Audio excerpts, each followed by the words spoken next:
Hello दोस्तों, स्वागत है आप सभी का एक बार फिर से आपके अपने यूट्यूब चैनल कॉम्पिटिटिव फंडा पर। दोस्तों, आज की इस वीडियो में हम बात कर रहे हैं उत्तर प्रदेश दरोगा भर्ती के एग्ज़ाम डेट के बारे में, क्योंकि एग्ज़ाम डेट को लेकर बहुत सारे लोगों के मन में तरह तरह के डाउट हैं।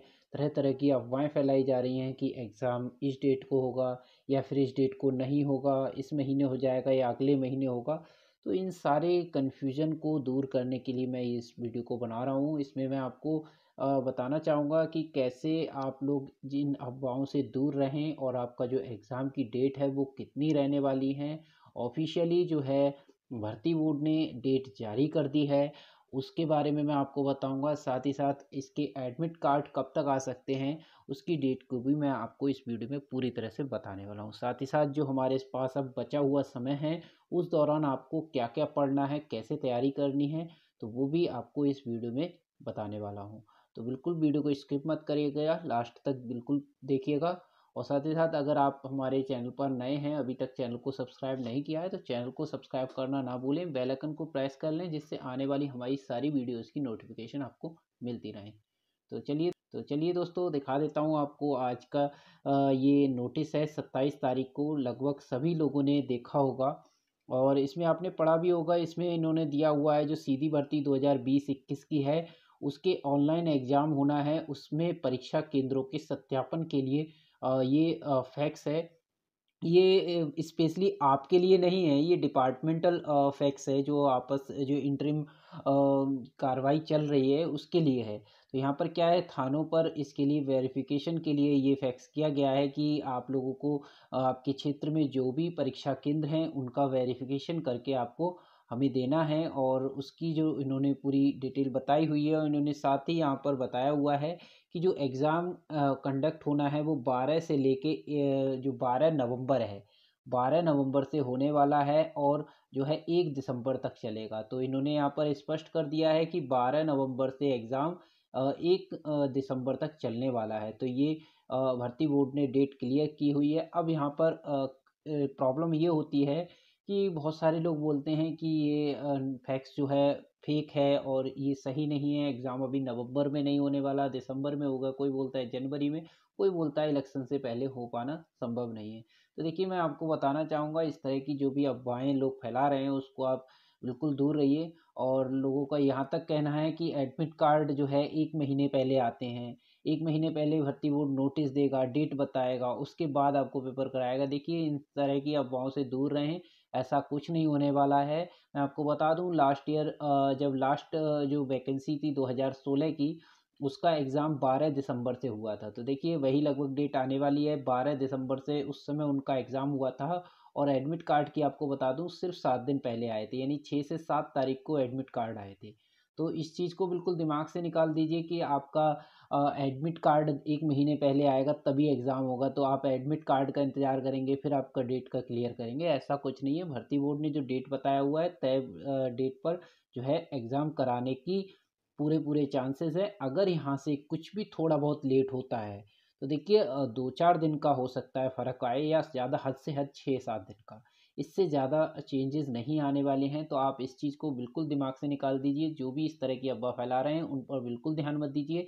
आप अपनी अच्छे से तैयारी करिए, ठीक है? तो आपको देखिए फ़ायदा ये है इसमें, क्योंकि अगर यहाँ पर आपको ज़्यादा समय बाद में मिल जाएगा तो और आप अच्छे से तैयारी कर पाएँगे। लेकिन ये पक्का दिमाग में रखिए कि एग्ज़ाम होने वाला है, ठीक है? और इसमें जो वेरिफ़िकेशन के लिए फैक्स है, इसमें यही सब चीज़ें माँगी गई हैं कि परीक्षा केंद्रों पर नकलविहीन सूचिपूर्ण परीक्षा कराए जाने के बारे में ख्याति क्या है उसकी, वहाँ पर परीक्षा कराए जाने के संसाधन कैसे हैं, परीक्षा केंद्रों के कलेक्टर और कोषागार से दूरी क्या है, केंद्रों के आवागमन हेतु सुगम सड़क है या नहीं है, बाउंड्री वॉल है या नहीं है, और संलग्न सूची में अगर कोई परिवर्तन हुआ है तो उसका विवरण करना है। तो ये सारी चीज़ें इन्होंने थाने से वेरिफिकेशन होकर जाएगा। यानी ये डेट दी जाती है कि 12 तारीख तक आपको, जैसे कि उनका एग्ज़ाम कराना संभावित है, तो इसलिए थाने पर क्या होगा, उन लोगों को यहाँ से वेरिफिकेशन करके इसको भेजना होगा। तो ताकि इससे पहले जल्द से जल्द भेज देंगे तो यहाँ पर हो जाएगा। अगर थोड़ा बहुत लेट होता है तो हद से हद मानिए 5-6 दिन, ठीक है? ज़्यादा लेट नहीं होगा, एग्ज़ाम पक्का है कि होगा, ठीक है? तो बिल्कुल दिमाग से निकालिए, तैयारी करते रहिए। चलिए, अब जान लेते हैं कि जो बाकी का समय बचा हुआ है, तो आखिरी समय में आपको क्या-क्या स्ट्रेटजी रखनी है पढ़ाई के लिए, आपको आखिरी समय में क्या क्या पढ़ना है, ठीक है। तो अब आप देख लीजिए, जैसे कि हम बात करें हिंदी की सेक्शन की, तो हिंदी के सेक्शन में आपको क्या क्या पढ़ना है। देखिए मोस्टली आप लोग तैयारी कर रहे हैं लगातार 4-6 महीने से लगातार आप पढ़ रहे होंगे, तो आपकी लगभग तैयारी हो चुकी होगी, लेकिन लास्ट टाइम पे आपको क्या क्या चीज़ें ध्यान रखनी है। क्योंकि होता क्या है, आखिरी समय पे अगर आप उन चीज़ों को नहीं पढ़ते हैं, हो सकता है आपने 1 महीने पहले या 15 दिन पहले पढ़ा हो, लेकिन एग्ज़ाम के टाइम में आपको क्या चीज़ें इंपॉर्टेंट है जो आपको पढ़नी चाहिए, तो वो सारी चीज़ें आपको ज़रूरी हैं, और उन चीज़ों को बिल्कुल स्किप ना करिएगा, क्योंकि अगर वो छूट जाती हैं तो एग्ज़ाम में वहाँ पर आपके नंबर कम हो सकते हैं। तो वैसे ही हिंदी में अगर हम बात करें, तो हिंदी में देखिए आपको क्या चीज़ें ध्यान रखनी है। हिंदी में सबसे बड़े अगर मैं बात करूँ, तो देखिए अगर सबसे ज़्यादा आपने देखे होंगे लेखक और उनकी जो पुस्तकें हैं वो आपको ध्यान रखनी है, ठीक है। उनकी जो रचनाएँ हैं वो आपको अच्छे से याद करनी है, क्योंकि मुझे जहाँ तक लगता है 2 से 3 प्रश्न ज़रूर इसमें पूछे जाएँगे, क्योंकि लास्ट टाइम की बात करें तो पिछले एग्ज़ाम में भी आप सभी ने देखा होगा कि 2 से 3 प्रश्न जो है रचनाओं पर आधारित थे।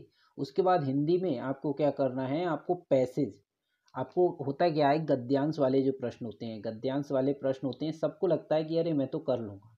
लेकिन होता क्या है, सबसे बड़ी गलती ये होती है कि इसको आप पढ़ेंगे, ठीक है, ये बहुत-बहुत लेंदी भी हो जाते हैं। हो सकता है अभी 4 लाइन वाले आप प्रैक्टिस सेट में कर रहे हो, वहाँ पे हो सकता है इतना बड़ा पेज हो कि आपको उसको पढ़ने में बहुत समय लगता हो। तो आपको उस पे बहुत अच्छे से प्रैक्टिस करना है कि उसको कम समय में कैसे कर सकते हैं आप, ठीक है। तो उसमें 2 पैसेज आपको लगभग मिलेंगे, और 2 पैसेज को आप जो है 10 क्वेश्चन, यानी कि अगर हम बात करें 25 नंबर, तो 25 नंबर लगभग आपके हैं यहाँ पर कन्फर्म है। और इस 25 नंबर को, यानी 10 प्रश्न को आप कितने समय में कर सकते हैं। अब आपको यहीं पर थोड़ा-सा ध्यान रखना है कि आप अगर 5-5 मिनट दे रहे हैं, 4-4 मिनट दे रहे हैं या 3-3 मिनट दे रहे हैं एक गद्यांश को, ठीक है? तो इसी की अपनी प्रैक्टिस करनी है, क्योंकि होता क्या है, बहुत सारे लोग इसमें बहुत ज़्यादा समय लगा देते हैं, और जिसकी वजह से उनका आगे का पेपर, जो मैथ का सेक्शन है या रीजनिंग का सेक्शन है, वो छूट जाता है। ठीक है? इसके बाद हिंदी में एक और चीज़ है कि जो छोटी-छोटी चीज़ें हैं, जैसे कि अगर हम बात करें संधि वगैरह है या व्याकरण का पूरा पोर्शन है आपका, उनको अच्छे से तैयार करिए, क्योंकि व्याकरण में क्या होता है, स्टार्टिंग की जो शिफ्ट होती है उनमें तो क्वेश्चन पूछे जाते हैं, ठीक है? व्याकरण में स्टार्टिंग में क्या होगा, आपसे संधि संज्ञा पूछा जाएगा, सर्वनाम इन सिंपल वाला पूछा जाएगा, संज्ञा, सर्वनाम, क्रिया, विशेषण। लेकिन होता क्या है, जब बाद में जब बाद के सेट बनते हैं, यानी बाद के जो शिफ्ट के पेपर होते हैं, उनमें इनमें व्याकरण के अंदर से डीपली प्रश्न आते हैं। तो आपको बहुत अच्छे से तैयारी करनी है, डीपली पढ़ते चलना है। अभी आपको नहीं पता है आपका पेपर कब होगा, ठीक है? तो इसलिए आपका पहले भी हो सकता है या लास्ट में भी हो सकता है। लास्ट की shift as compare to starting वाली शिफ्ट के जो है थोड़ा टफ रहते हैं, क्योंकि सारे क्वेश्चंस ईज़ी वाले जो है शिफ्ट स्टार्टिंग में ही पूछे जा लिए जाते हैं, तो लास्ट में जो है आपको टफ क्वेश्चंस देखने को मिलते हैं, तो उनको अच्छी डीपली व्याकरण को तैयार करिए, ठीक है। तो इस चीज़ में आप व्याकरण कर लीजिए, बाकी का जो आपको जैसे मुहावरे होते हैं, विलोम शब्द की बात करें, ठीक है, विलोम शब्द को पढ़ते रहिए, शुद्ध अशुद्ध वर्ड होते हैं, इन शब्द को लगभग ये तो आपको पता ही होगा कि क्या-क्या एग्ज़ाम में पूछा जाता है। जो भी आपकी कमियाँ हैं, वो उनको दूर करते रहिए। ज़्यादा समय नहीं है, हिंदी में बहुत अच्छा स्कोर बनाने की ज़रूरत है। आपको 100 नंबर में से आप आसानी से 90 नंबर ला सकते हैं। अगर मैं प्रश्नों की बात करूँ, तो प्रश्नों में अगर आपके 40 प्रश्न हैं, तो आप जो है आसानी से 35 प्लस ला सकते हैं हिंदी के अंदर। ठीक है? तो आप बहुत आसानी से ला सकते हैं, अगर 2-4 जो मैंने बताया है चीज़ें, उनको अच्छे से और लास्ट टाइम पे तैयार कर लीजिए। चलिए अगला देख लेते हैं, संविधान और सामान्य ज्ञान और मूल विधि में आपको क्या पढ़ना है। देखिए सामान्य ज्ञान में आपने जो भी अपने नोट्स बनाए हों उनको अच्छे से पढ़ते रहिए। अब कुछ नया नहीं पढ़ना है, उन्हीं को सामान्य ज्ञान में आपके जो भी नोट्स हैं उनको अच्छे से रट लीजिए और बहुत अच्छे से तैयार कर लीजिए, ठीक है। उसके बाद आपका आता है संविधान, ठीक है। संविधान में भी आपने जो भी नोट्स हैं, ठीक है, खास करके अगर हम बात करें अनुच्छेद वगैरह हैं, तो उनको अच्छे से पढ़ लीजिए। अनुच्छेद में आपको डीपली जाने की ज़रूरत है, ठीक है? और बहुत सारे जो पीसीएस लेवल के क्वेश्चंस हैं, उनको भी ट्राई करके देखिए, क्योंकि पीसीएस लेवल के ही क्वेश्चंस आपको लगभग देखने को मिलते हैं, एनालिसिस वाले होते हैं, कथन वाले क्वेश्चंस आपको ज़्यादा मिलते हैं, ठीक है?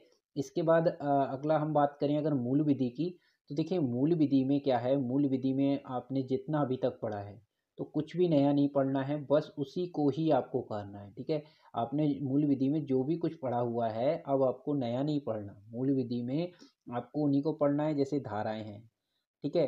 अब इनमें मूल विधि में सबसे ज़्यादा आपको पढ़ना है आईपीसी, सीआरपीसी, ठीक है।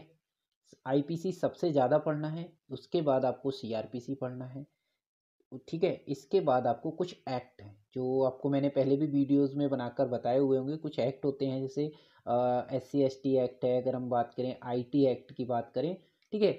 और अगर इसके बाद हम पर्यावरण संरक्षण अधिनियम की बात करें, मोटर व्हीकल एक्ट की बात करें, तो ये सारे एक्ट हैं, उनको आपको अच्छे से पढ़ना है, ठीक है।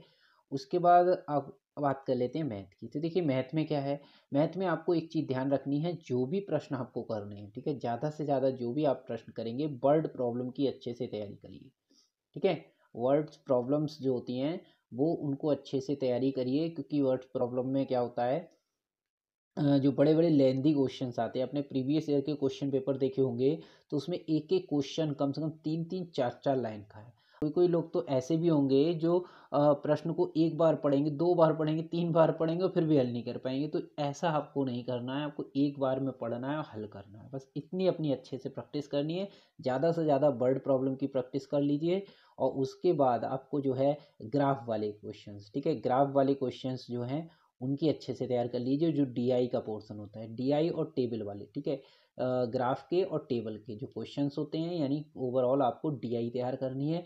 आजकल आप देख ही रहे हैं पैट के एग्ज़ाम में जो है आपने डीआई देखे होंगे। तो अब अगर हम बात करें यूपीएसआई की, तो जो आज से पहले 5 साल पहले पेपर हुआ था, उसका लेवल और आज के लेवल में फ़र्क होगा, ठीक है। उस समय डीआई आपको एक मिली थी देखने को, या दो तीन क्वेश्चन दिखते थे, लेकिन संभवतः मैं उम्मीद करता हूँ 2 से 3 डीआई इस बार आपको मैथ के सेक्शन में देखने को मिलेगी। तो डीआई की अच्छे से तैयारी करिए, और अच्छे लेवल की, ठीक है। बैंक वगैरह की तैयारी, बैंक की आप कोई भी जैसे प्रैक्टिस सेट ले सकते हैं, उसमें से डीआई कर सकते हैं। क्लर्क लेवल की अगर आप डीआई कर लेंगे तो संभवतः आप इसमें से आसानी से कर सकते हैं, ठीक है। इसके बाद हम बात कर लेते हैं रीजनिंग। तो देखिए रीजनिंग में टोटली आपको क्या करना है, रीजनिंग पढ़ने के लिए आपने जैसे आपकी तैयारी होगी, अब आपने जो भी किया हुआ है, आप प्रैक्टिस सेट दे रहे होंगे, मुझे लगता है रीजनिंग में कोई भी अगर अच्छे से तैयारी करा हुआ है तो 35% प्लस ला रहा होगा नंबर। लेकिन अब बात कहाँ आती है, अभी तो आप ला रहे हैं, वहाँ जाके आप कहाँ मात खा जाएंगे, क्योंकि आपने जो प्रैक्टिस सेट की है उनमें जो रीजनिंग आ रही है और एग्जाम में जो रीजनिंग आएगी उसमें अगर बदलाव होता है तो आपके यहाँ पर नंबर कम हो जाएंगे। तो आपको आगे के लेवल से चलना है। आपको ये नहीं देखना है, जो भी लोगों ने प्रैक्टिस सेट बनाए हुए हैं आपने पढ़ा होगा या देखे होंगे, तो वो क्या है, 5 साल पहले जो पेपर हुआ, 5-6 साल पहले जो पेपर हुआ, उसके आधार पर प्रैक्टिस सेट बना दिए। अच्छा ये बताइए, जो 5 साल पहले का पेपर है, क्या ज़रूरी है वैसा ही आएगा? क्या 5 साल में कोई जो है चेंजेस नहीं होंगे? तो देखिए बिल्कुल आप आराम से, मैं बताना चाहूँगा, जैसे कि आप उसकी तैयारी कर रहे हो बैंक वगैरह की, तो आपने देखा होगा, अगर आप एसबीआई क्लर्क की बात करें, आईबीपीएस क्लर्क की बात करें, तो क्लर्क लेवल के आप पेपर ले सकते हैं, ठीक है। जो बैंक क्लर्क के एग्ज़ाम होते हैं उनके अगर आप रीजनिंग देखें, तो ज़्यादातर क्वेश्चंस आपको जो है एसआई में उसी की टाइप के मिलेंगे, क्योंकि लास्ट टाइम क्या हुआ था, उस समय जो बैंक के एग्ज़ाम में प्रश्न आते थे वैसे ही प्रश्न, अगर मैं बात करूं क्लर्क लेवल के जो उस समय पेपर होते थे, क्योंकि मैं खुद बैंक के एग्ज़ाम देता था, तो एसआई में जो पेपर में क्वेश्चंस आए थे वो क्लर्क लेवल के लगभग आपको रीजनिंग में देखने को मिले थे, ठीक है। तो उस समय की क्लर्क का लेवल था और आज का लेवल, तो आप क्या करना है, बैंक लेवल में जो भी क्लर्क के प्रैक्टिस सेट हैं उनकी आप अच्छे से तैयारी करिए, उससे आप रीजनिंग की तैयारी करिए, आप अच्छे नंबर ले आएंगे। क्योंकि आपने जो भी तैयारी की है अच्छा है, लेकिन उसको और इम्प्रूव करने के लिए और अच्छे नंबर लाने के लिए आपको इतना और करना पड़ेगा, ठीक है। तो आप इस तरह से तैयारी करिए, साथ ही साथ आपको क्या करना है, प्रैक्टिस सेट करना है, और सबसे बड़ी बात उसका एनालिसिस करना है। देखिए डेली आप 2 घंटे का अगर प्रैक्टिस सेट करते हैं, तो उसके बाद आपको उसको ऐसे ही नहीं डाल देना है कि आपने प्रैक्टिस सेट कर लिया बस चलिए अब बंद कर दिया रख दिया। आपको क्या करना है, उसके क्वेश्चंस देखने हैं, उसके जो क्वेश्चंस हैं उनको एनालिसिस करना है। एनालिसिस इन द सेंस, आपको क्या नहीं आता, आपको मान लिया उस प्रैक्टिस सेट में जो क्वेश्चन है, मान लिया रीजनिंग का क्वेश्चन आया पजल का, आपको टेबल डीआई नहीं आती, ठीक है, आपको ये सर्किल वाली जो है, सॉरी, सर्किल वाला पजल नहीं आता आपको, या ऑर्डर रैंकिंग के क्वेश्चन में प्रॉब्लम हो रही है, तो आपको क्या है, उन क्वेश्चंस को और ज़्यादा से ज़्यादा तैयार करना है, जहाँ से आपको क्वेश्चंस मिले उनकी प्रैक्टिस करना है, बस यही आपको करना है, एनालिसिस करना है, खुद को जांच करना है, रोज, डेली या नेक्स्ट डे, अल्टरनेट दिन में 1 या 2 दिन में आपको डेली एक सेट करता रहना है, जिससे कि आपका एनालिसिस होता रहेगा कि आप अभी कहाँ पर क्या कमी है आपके अंदर, ठीक है। इसके बाद आपको प्रैक्टिस योर नोट्स, आपके जो भी नोट्स हैं, चाहे वो मैथ के नोट्स हों या फिर आपके जीके के नोट्स, जीएस के नोट्स हों या फिर मूल बुद्धि के नोट्स हों, आपके पास जो भी नोट्स हों, आपने अब तक जो पढ़ा है उनको नहीं छोड़ना है। क्योंकि होता क्या है, लोग सारी चीज़ें पढ़ते हैं लेकिन हमने 2 महीने पहले अपने नोट्स पढ़े थे, ठीक है। अब क्या हुआ, हमने उनको आखिरी समय पे नहीं पढ़ा। अब नहीं पढ़ा, एग्ज़ाम में क्वेश्चन आ गया। अब हमें क्या है, वहाँ पर हमारा अच्छे से तैयार नहीं थे हमारे नोट्स, उनमें से कोई कन्फ्यूजन रह गया था। अगर हमने काश लास्ट टाइम पे उसको रिवीजन किया होता तो हम उनमें से क्वेश्चंस को कर पाते। देखिए पेपर में क्या आएगा हमें और आपको नहीं पता, तो आपको कम से कम वो तो करना है। अगर 40 क्वेश्चन आएंगे तो 40 आपको नहीं आते तो एज इट इज, आप अगर 35 क्वेश्चन आते हैं तो 35 तो करिए ना। 40 हैं आपके पास, तुक्का भी है क्योंकि यहाँ पर नेगेटिव मार्किंग नहीं है, वो भी तो आप लगाएंगे। तो आप 35 आते हैं, 35 को अच्छे से तैयार करिए, 40 के पीछे मत भागिए। अगर 40 के पीछे भागेंगे तो बहुत सब कुछ खराब कर बैठेंगे, ठीक है। तो मैंने ये सारी चीज़ें आपको बताई हैं, इन चीज़ों का बहुत अच्छे से ध्यान रखिए।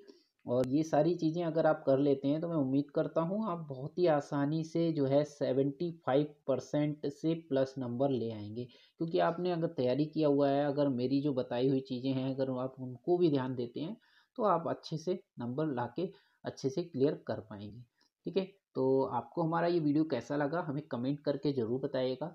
और साथ ही साथ आपको कोई भी समस्या आ रही है एग्ज़ाम की प्रिपरेशन में तो आप हमें कमेंट करके बता सकते हैं। वीडियो पसंद आए तो वीडियो को लाइक करिएगा। चैनल पर नए हैं, चैनल को सब्सक्राइब नहीं किया तो सब्सक्राइब करना ना भूलें। बेल आइकन को प्रेस कर लें जिससे आने वाली हमारी सारी वीडियोज़ की नोटिफिकेशन भी आपको मिलती रहे। तब तक के लिए दोस्तों, थैंक यू। जय हिंद।